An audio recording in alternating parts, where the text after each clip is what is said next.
Hello everyone. आप सभी लोगों का हमारे फिजिक गेम एकेडमी में स्वागत है। हम इस इंस्टीट्यूट के माध्यम से, इस यूट्यूब चैनल के माध्यम से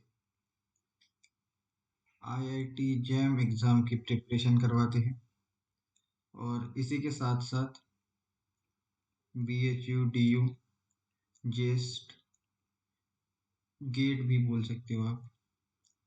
इन सारे एग्ज़ाम्स की यहाँ पे तैयारी की जाती है। तो जैसे नाम इसलिए है कि इसमें फिजिक्स और केमिस्ट्री इन दो सब्जेक्ट के कोर्सेज होते हैं। तो मैं फिजिक्स की बात करूँ तो फिजिक्स के अंदर काफ़ी अलग अलग कोर्सेज चल रहे हैं, जिसमें से मैं आपका ले रहा हूँ kinetic theory of gases plus thermodynamics. ये दो पोर्शन। पिछले महीने मैंने मॉडर्न फिजिक्स का पार्ट लिया था, जिसके अंदर ओल्ड क्वांटम मैकेनिक्स को कवर किया था, एटॉमिक को कवर किया था और न्यूक्लियर को कवर किया था। न्यूक्लियर, इसमें से एक चीज़ मैं आपको सजेस्ट करना चाहूँगा कि जो एटॉमिक का कोर्स आपने मेरा देखा था, इसके साथ साथ केमिस्ट्री के अंदर भी एक एटॉमिक का कोर्स चल रहा था जो फैज ने लिया था। आप वो वाला कोर्स भी ज़रूर देखिए, क्योंकि वो चीज़ आपके बीएचयू जैसे एग्ज़ाम में, डीयू जैसे एग्ज़ाम में, वो जो कॉन्सेप्ट्स है वो वहाँ पे केमिस्ट्री के पॉइंट ऑफ व्यू से सही बताए गए हैं। तो आप एटॉमिक का कोर्स वो भी देख सकते हैं, ये आपने देखना चाहिए। और अगर आप असाइनमेंट और क्वेश्चंस की बात करें, एक कोर्स जो है गैसियस स्टेट का केमिस्ट्री में हुआ था, तो आप उसको भी रिकमेंड देख सकते हैं, उसके असाइनमेंट्स भी सॉल्व कर सकते हैं। जो क्वेश्चंस फिजिक्स से रिलेटेड होंगे आप उतने कीजिए, जो फिजिक्स से रिलेटेड नहीं है, जो केमिस्ट्री पॉइंट ऑफ व्यू से क्वेश्चंस है, उन क्वेश्चंस को आप छोड़ दीजिए। तो आपकी प्रैक्टिस हो जाएगी सारे एग्जाम्स की वहाँ पे। और एक चीज़ ये है कि अगर आप हमारे चैनल को देख रहे हैं, आपको हमारे चैनल के वीडियो अच्छे लग रहे हैं, तो आप लाइक कीजिए, शेयर कीजिए। और कुछ सजेशंस होंगे, कुछ डाउट्स होंगे और बाकी भी कुछ चीज़ें होंगी जो पूछनी होगी आपको, आप कमेंट कर सकते हैं। अगर आपको कमेंट सेक्शन में नहीं लिखना है, आपको ग्रुप्स में पूछना है, तो ग्रुप्स के लिंक डिस्क्रिप्शन में अवेलेबल है, आप ग्रुप को ज्वाइन कर सकते हैं। वहाँ पर भी सारी चीज़ें आपको मिल जाएंगी। ये जो नोट्स है, आपको हैंड रिटन नोट्स भी मिल जाएंगे। इसके साथ साथ डाउट क्लियरिंग सेशन होगा, वो भी आपका कवर किया जाएगा। तो अब तक हमने देखा सबसे पहले आइडियल गैस को, इसकी प्रॉपर्टीज, इसके लॉज हमने स्टडी किए थे। फिर हमने देखे थे अजम्पशंस केटीजी के। उसके बाद में हमने देखा था सी, जो कल के लेक्चर में बेसिकली सीपी, सीवी और डिग्रीज ऑफ फ्रीडम, इन सारी चीज़ों की हमने अब तक चर्चा कर रखी है। पिछले दो वीडियोस में इनको काफ़ी डिटेल में देखा था।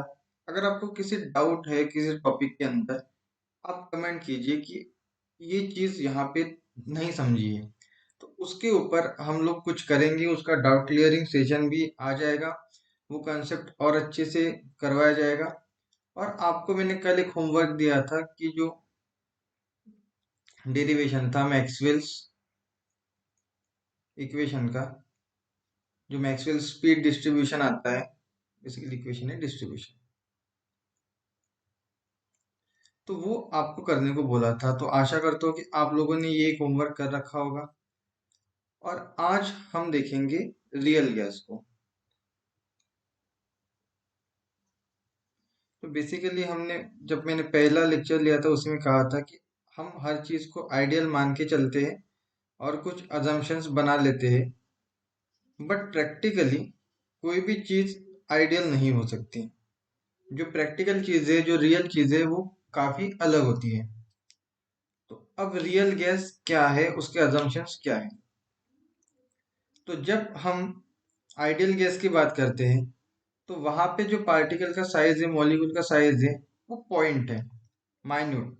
बट जब हम रियल गैसेस की बात करते हैं, तो उनको एक फाइनाइट साइज होती है, फाइनाइट वॉल्यूम होता है। तो ये पहला अजम्पशन है। दूसरा, हमने वहां पे ये माना था कि उनके अंडर कोई भी टाइप का अट्रैक्टिव या रिपल्सिव फोर्स नहीं होता। वहां पे बस फोर्स उस टाइम एक्ट करता है जब वो कोलिजन करते हैं। बट अगर मैं रियल गैस की बात करूं तो उसमें एक वीक टाइप का अट्रैक्शन या रिपल्शन प्रेजेंट रहेगा कुछ डिस्टेंस तक। जैसे अगर दो पॉजिटिवली चार्ज मॉलिक्यूल्स है तो वहां पे रिपल्शन शो करेंगे, पॉजिटिव निगेटिव मॉलिक्यूल से तो अट्रैक्शन शो करेंगे। ये चीजें होती रहेंगी वैंडरवाल फोर्सेस से, और भी काफी सारे फोर्सेस हैं। हाइड्रोजन फोर्स लगता है वहां पे, हाइड्रोजन बॉन्ड बनाता है। तो ये सारी चीजें भी हो जाती है रियल सिस्टम में। और उसके बाद में है कि हमने वहां पे देखा था कि जब फोर्स ऑफ अट्रैक्शन रिपल्शन नहीं है तो एक टाइप की यूनिफॉर्मिटी रहती है वहां पे, कि किसी एक जगह पे कंसंट्रेशन बहुत ज्यादा है, दूसरी जगह पे कंसंट्रेशन बहुत कम है। ऐसा चीज नहीं होता है। बट जब यहाँ पे कुछ टाइप का अट्रैक्शन है तो जो डेंसिटी है वो उतनी सिमिलर नहीं रहती, एग्जैक्ट नहीं रहती। यहाँ पे जो कोलिजन्स होंगे, जो बाकी चीजें होंगी, वो चीजें आइडियली नहीं रहेगी। तो ये चीज होती है बेसिकली। अब बेसिकली एक चीज ये भी देखिए कि अजम्पशंस क्या होती है। हम कुछ चीजों को बेसिकली अस्यूम कर लेते कि ये ऐसे ऐसे होंगी, इनका कोई प्रूफ नहीं होता है, इनका हम ऐसा मानते हैं कि ये सच है हमेशा, और इनके बेसिस पे ही हम आगे की थ्योरी डिफाइन करते हैं। जब कहीं पे ये अजम्पशंस गलत होते हैं, वहां पे आपकी जो थ्योरी रहती है वो भी गलत प्रूव हो जाती है। अगर ये अजम्पशंस आपके गलत है तो आपकी थ्योरी गलत हो जाएगी। तो इसीलिए जब भी कोई नया इनोवेशन होता है तो पुराने अजम्पशंस को जो गलत साबित करके उसमें कुछ करेक्शंस करके फिर नई इन्वेंशन होता है। अजम्पशंस इसलिए भी काफी ज्यादा इंपॉर्टेंट होते हैं आपकी थ्योरी को बिल्ड करने के लिए। तो जो हमने आइडियल गैस का इक्वेशन देखा था, जहाँ पे हमने देखा था कि PV is equal to N R T. But real gas के इसमें ये चीज जो होती है चेंज हो जाती है। ये ऐसा क्यों होता है? तो इसके लिए हमें ये ऊपर के दो जो है पहले पोस्टुलेट्स को देखना है कि gas molecule have finite volume. तो ये वी जो था अब तक, जो कंटेनर का वॉल्यूम था, वो वॉल्यूम उतना नहीं रहेगा। कंटेनर का या किसी मॉलिक्यूल का जो वॉल्यूम था वो इतना नहीं रहेगा। कि अगर एक फाइनाइट है, अगर एक बॉक्स है और उस बॉक्स के अंदर ढेर सारे पार्टिकल हैं, जब मैं रियल गैसेस की बात करूं तो हर पार्टिकल कुछ ना कुछ स्पेस ऑक्यूपाई करेगा। अगर कोई पार्टिकल बी इतनी स्पेस ऑक्यूपाई करता है तो जो बाकी मॉलिक्यूल्स होंगे उनके लिए स्पेस रहेगी वी माइनस बी। ये पहले मॉलिक्यूल की थी, दूसरे ने भी बी ली तो तीसरे के लिए वी माइनस टू बी, और इस फॉर्म में ये चलते रहेगा।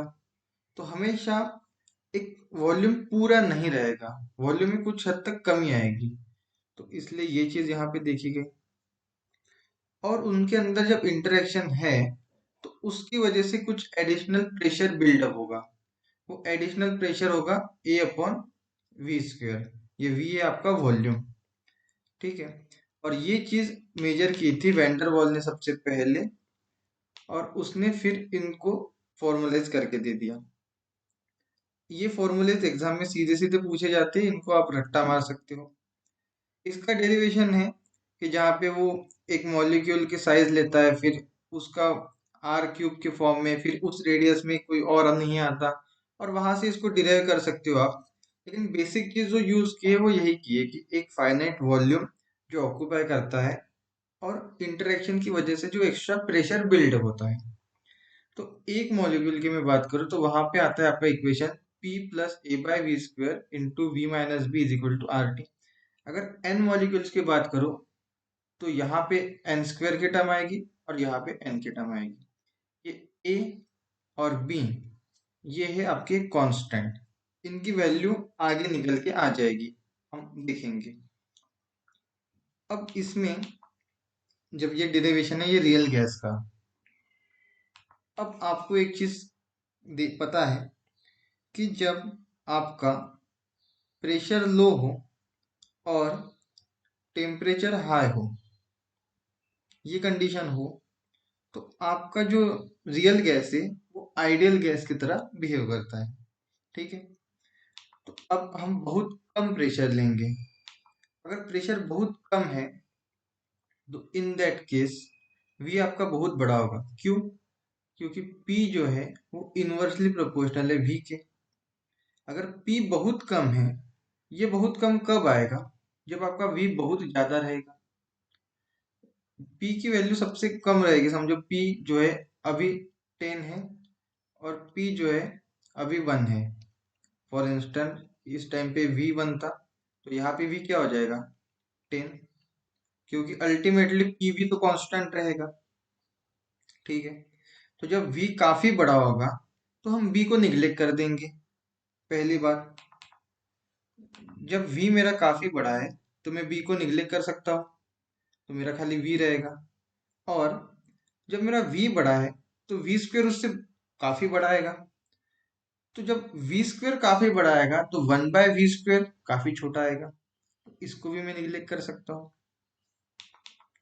मेरा निकल के आएगा आइडियल गैस इक्वेशन। अब मैंने प्रेशर को जो है कम किया, बहुत कम नहीं किया, एक कंपेरेबल किया, लेकिन इतना प्रेशर कम है मेरा कि मेरा बी को मैं निग्लेक्ट कर सकता हूँ। तो इन दैट केस मेरा इक्वेशन इस तरह से बदल के आएगा। और अब प्रेशर जो है वो काफी ज्यादा है। जब प्रेशर काफी ज्यादा होगा इसका मतलब है वॉल्यूम मेरा काफी कम होगा। इस केस में मैं बी को निग्लेक्ट नहीं कर सकता हूँ। इस केस में मुझे बी को रखना है, और पी अगर बहुत बड़ा है इन चीज को मैं निग्लेक्ट कर सकता हूँ। तो ये 3 फॉर्मूलेस थे।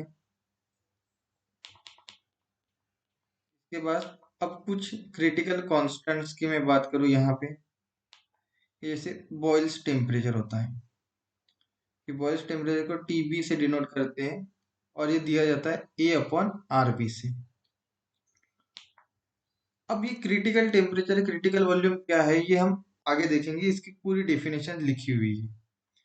चलो अभी देख लेते हैं उसमें क्या है। सबसे पहले हम क्रिटिकल की ये बात कर देते हैं।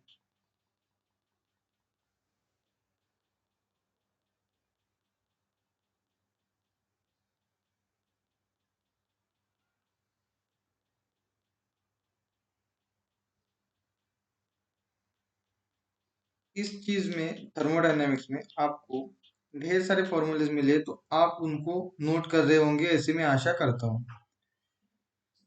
तो अभी हम देखते हैं क्रिटिकल टेम्परेचर क्रिटिकल वॉल्यूम ये सब क्रिटिकल पॉइंट्स क्या होते हैं, बेसिकली उनकी डेफिनेशंस। तो क्रिटिकल पॉइंट्स बेसिकली वो पॉइंट्स होते हैं पीवी कर्व के। हम हमेशा प्रेशर और वॉल्यूम के फॉर्म, प्रेशर वॉल्यूम या कोई भी चेंज कर दीजिए आप, इनके फॉर्म में जब हम लेते हैं तो इस कर्व के ऊपर हम कुछ पॉइंट्स को देखते हैं कि जहां पे एक चीज स्टेट को चेंज करती है।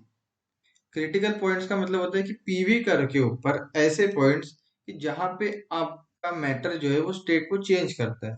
अब स्टेट्स तो अलग अलग है, तो कौन सी स्टेट्स?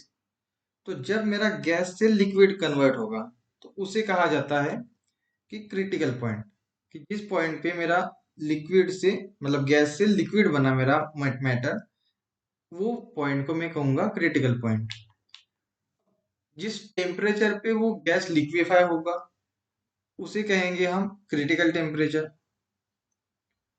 और इसमें ये लिमिटिंग कंडीशन भी होती है कि जहाँ पे मुझे प्रेशर, खाली प्रेशर के ऊपर, कि लिक्विफाई करने के लिए मुझे खाली प्रेशर की जरूरत पड़ी और उसके आगे वो चीज लिक्विफाई हो जाएगी।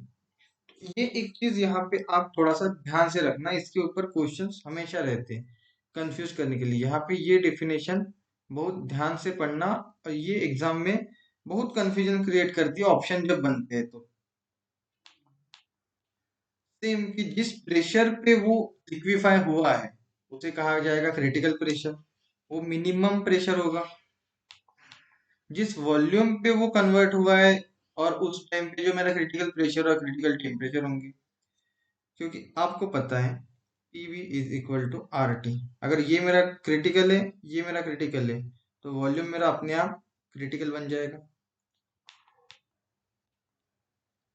तो इन सब के फॉर्मूलाज है जो हम पीछे देखेंगे। ये सब डेफिनेशंस मैंने आगे नॉलेज के लिए लिख रखी थी। और इसके बाद है बॉयल्स टेम्परेचर। अब बॉयल्स टेम्परेचर बेसिकली होता है कि वो टेम्परेचर है, बेसिकली इसकी डेफिनेशन है कि ये वो टेम्परेचर है कि जहाँ पे आपका रियल गैस जो है वो बॉयल्स के लॉ को फॉलो करता है, मतलब आइडियल गैसेस को वो फॉलो करता है।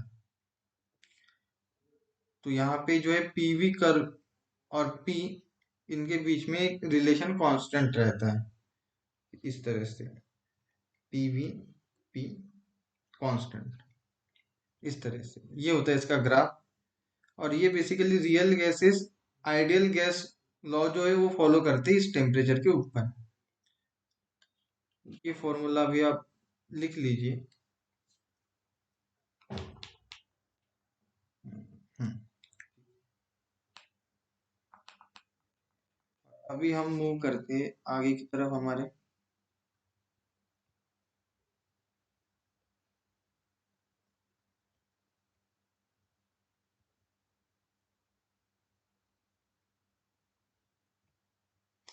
तो अभी हम मूव करते हैं आगे।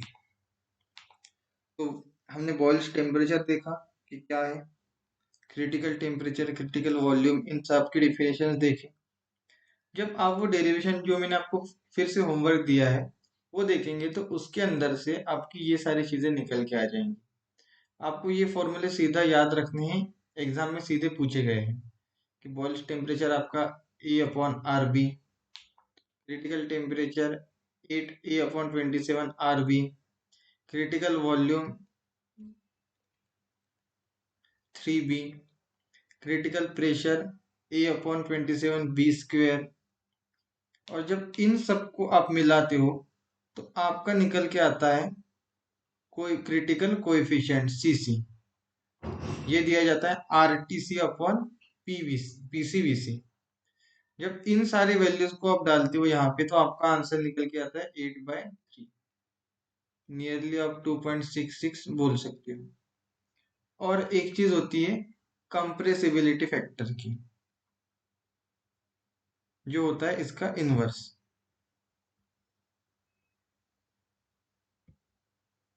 कंप्रेसिबिलिटी जो होता है वो होता है Z से डिनोट करते हैं हम उसे PV/RT।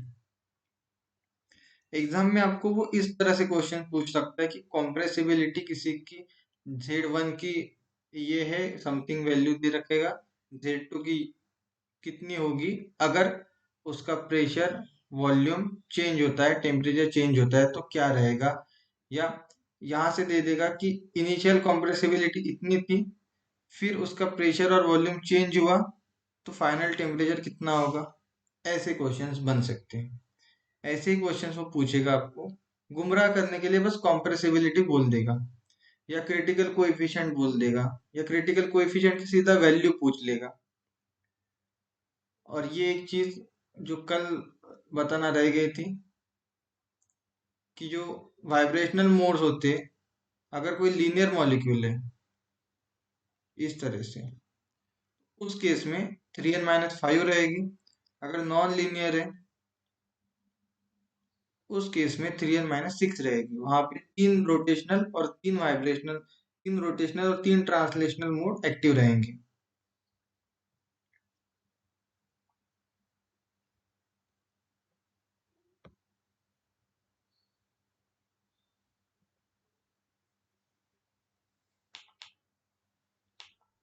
ये वेरियल्स कोएफिशिएंट से ये एग्जाम में तो नहीं आते बट आप देख सकते हैं इस चीज को कि ये इस तरह से आगे फॉरवर्ड होते रहते हैं।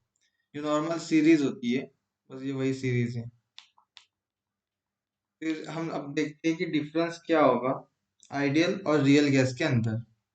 तो आइडियल गैस जो होगा मेरा, वो आइडियल गैस इक्वेशन को फॉलो करेगा, तो रियल गैस ऑब्वियसली उसको फॉलो नहीं करेगा। इक्वेशन ऑफ स्टेट जो होगी वो PV = RT रहेगी। यहाँ पे P+A/V², V-B = RT रहेगी। जो गैस लॉज है बेसिकली आइडियल गैस लॉ की, बॉयल्स लॉ, चार्ल्स लॉ और बाकी सब डाल्टन्स लॉ, वो आइडियल गैसेस फॉलो करते हैं। रियल गैसेस उसमें डेविएशन शो करते हैं।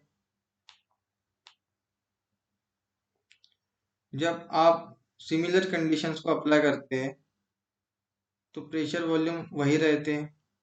लेकिन जब रियल गैसेस, क्योंकि हमने यहाँ पे पॉइंट पार्टिकल कंसिडर किए थे और नॉन इंटरेक्टिंग पार्टिकल्स कंसिडर किए थे, इसी वजह से ये चीजें P और V एज इट इज रहे थे। लेकिन जब मैं रियल गैसेस की बात करता हूँ तो वो कुछ स्पेस ऑक्यूपाई करते हैं, तो टोटल वॉल्यूम नहीं मिल पाता मोमेंट के लिए, तो V माइनस बी रहेगा जो अवेलेबल वॉल्यूम होगा। और जो प्रेशर रहेगा वो कुछ इंटरेक्शंस की वजह से ज्यादा होगा हमेशा, तो वो P plus a by V square से डिनोट किया जाएगा।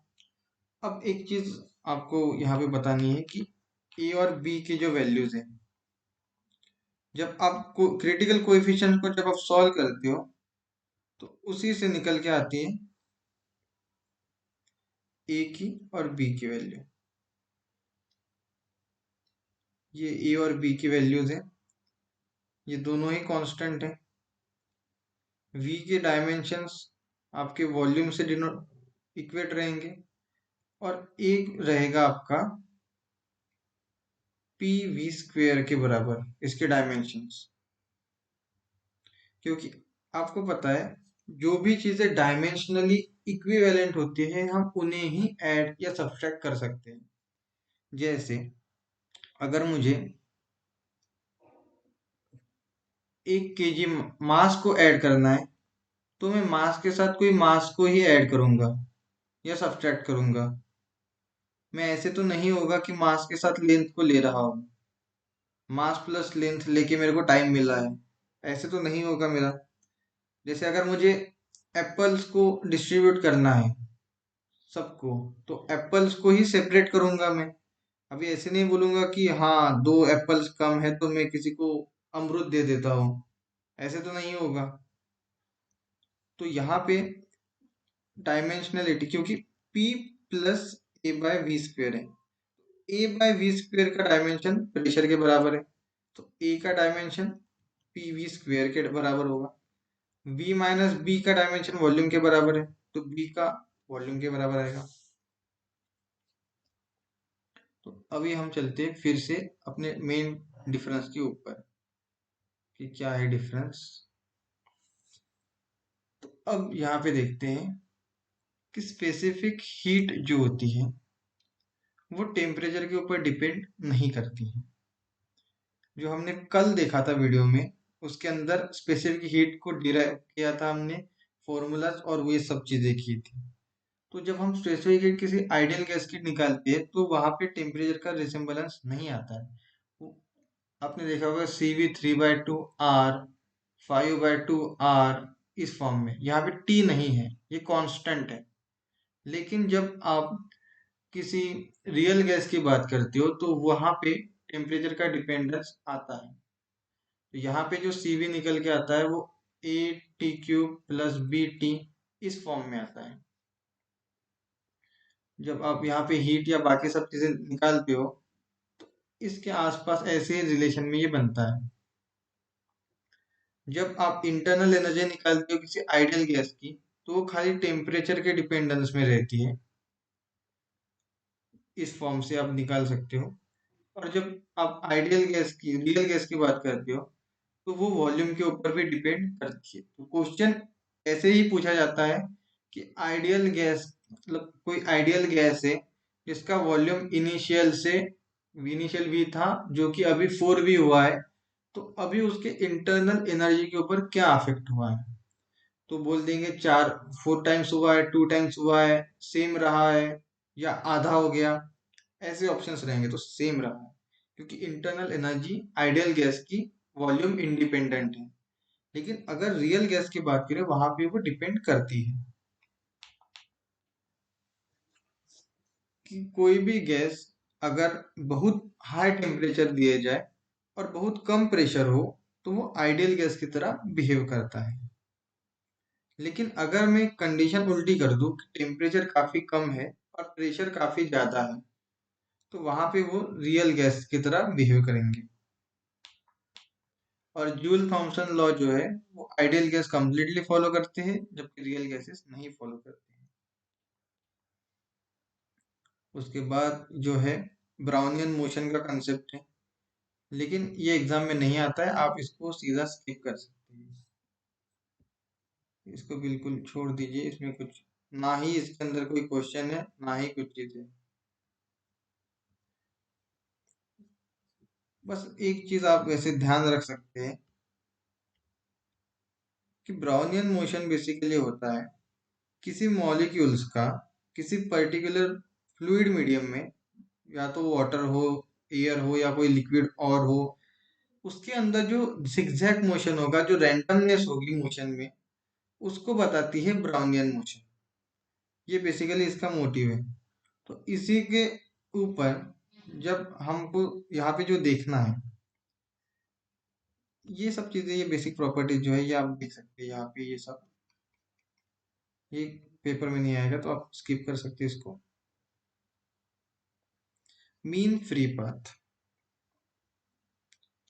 तो अब ये मीन फ्री पाथ क्या चीज है? तो मीन फ्री पाथ, सबसे पहले फ्री पाथ की हम बात करें। फ्री पाथ ये होता है, यहाँ पे दो वर्ड्स हैं, एक है फ्री और एक है पाथ। पाथ का मतलब होता है रास्ता, और फ्री का मतलब है फ्री का, मुफ्त, जहाँ पे कोई कोलिजन वगैरह कुछ भी नहीं, सीधे सीधे जा रहा है। जैसे आपको भी कोई चीज फ्री में मिली, मतलब सीधे सीधे मिल गई, कोई पैसे वैसे खर्च करने की जरूरत नहीं हुई वहां पे। तो एक ऐसा रास्ता जहाँ पे कोलिजन नहीं होता है, जैसे आप कहीं जा रहे हो, ये रास्ता है और कोई भी नहीं है, आप बिल्कुल धूम मचाले स्टाइल जा रहे हो, पीपी पीपी करते हुए, कोई भी बिल्कुल है नहीं, फ्री में जा रहे हो एकदम फास्ट तूफानी रफ्तार से। अब पता चले कि सामने से कोई आ रहा है, इधर से कोई आ रहा है, यहाँ से कोई जा रहा है। अब यहाँ पे जो है आप उतना फ्रीली मूव नहीं कर सकते। समझ रहे हो जहाँ इस चीज को?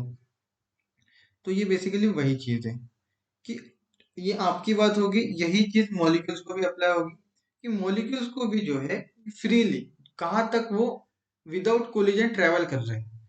तो दो सक्सेसिव कोलिजन के बीच में जितना रास्ता विदाउट कोलिजन उसने ट्रेवल किया है, उसे कहा जाता है फ्री पाथ। और अगर वो n टाइम्स ट्रेवल करता है चीजों को, कि नंबर ऑफ कोलिजन्स हो रहे हैं, तो उन सब का जो एवरेज लिया जाएगा, उसे कहेंगे हम मीन फ्री पाथ, डिनोट किया जाएगा लैम्बडा से। इसे वेवलेंथ के साथ बिल्कुल भी मिस्टेक नहीं करनी है।